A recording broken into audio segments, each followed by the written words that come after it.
Hey everyone, I'm Mike Henry, and this is my Procreate 5 demo for the piece I call Kevin Came from the Deep. How's that voice? Anyways, this is a quick one. You can see here it's got some pretty crazy colors. It's just this drawing of this sea monster.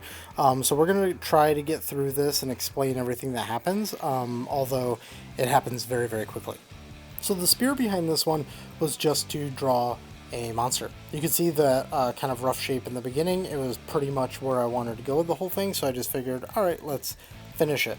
When I started it, I don't remember what the exact order was, but I basically drew kind of all the way until where you see the rough sketch end, and then I just like abandoned it and put it away and did a bunch of other things. And then one night I was just kind of like sitting on the couch. I don't really feel like coming up with anything new. Let's just start doodling it, and that's the stage that you're seeing right now. And that's just me sitting there and just kind of working on it, having no goal and having no urgency, and just kind of saying, I'm just going to sit down here and plug away at it, which is actually very similar to the way I work when I have a task, like a job, that is something that I might be interested in some level, but I might not be in the mood for, but there's a deadline. So what you do is you just kind of go into a little bit of an autopilot mode, and that's kind of what I did through a bit of this, where I was just kind of trying to like get my creative interest up for this piece. Once we get down to the bottom portion here, I start to get like really interested in kind of thinking where this can go. But I had a big fat question mark on this piece, which was, what's the finish going to be of this? Am I going to actually render this? I'm putting kind of a lot of work into these lines. These lines have a lot of character to them. Am I going to just completely cover that up and render it? And at one point, I actually do think about rendering it, and then I decide not to. Part of that was probably just because this was sandwiched in between some bigger pieces, and I wanted something that was quick. Maybe I was in a lazy mood, I don't know.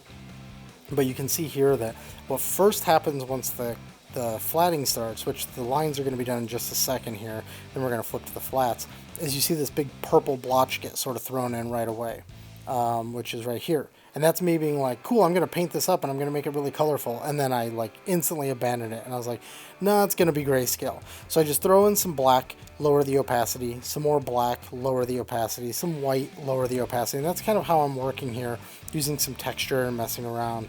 But in a second, we're going to go into like experiment apocalypse, and I actually prepared a video where I kind of showed how I go into that mode, but I'll be honest, it's really wandery and a mess and not really worth watching, so I'm not going to attach that to this video. All you need to know is that it's a highly experimental phase where all I'm kind of doing is playing with filters, sliding things around, trying to figure out what looks good, what do I want to bring to the piece, and then stopping when I feel like I've gotten there. I do like this version that goes by for a second with the red rim light and the rest being grayscale. I think that's kind of cool. But then here I start doing things like using the ant maps to bring some color into the whole piece, and then shifting those colors around, maybe cutting something out and shifting just the colors around to some particular part of it.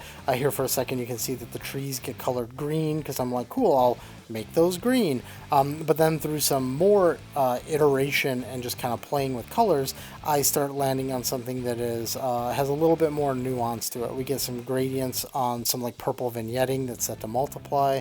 We're making some really deliberate color choices now that we've kind of landed around something that looks good, and doing some like last minute sort of color shifting and just choices. I do have all of these on separate layers so I can play with them independently, but I'm also merging and color shifting and then bringing layers back on top and things like that. So it's actually a huge mess.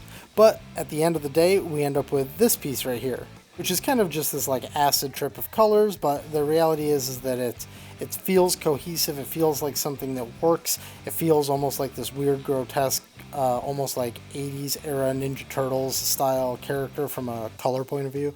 And I end up really digging it. So it was a bit of a salvage job because I thought that the drawing was really good. And then when I got the grayscale done, I was like, ugh, I feel like this needs more. Not saying that it's totally there, but I think that it does what it's supposed to do. Right here is the super rough. You can see his antenna were even a little bit different in the super rough. And then we go into the drawing. This was the final lines with all the roughs turned off. Then we go into the grayscale with just the red. There's also some chromatic aberration here, but that got turned off before we moved into the color version. And then the color version here at the very end. This is a somewhat experimental, just kind of like weird, quick one, and the video for itself is also very quick. The next one is going to have some more experimental paint techniques, so I hope you look forward to that one. So thanks for watching. If you enjoyed this video or others, please consider hitting like and subscribe, and I'll see you in the next one.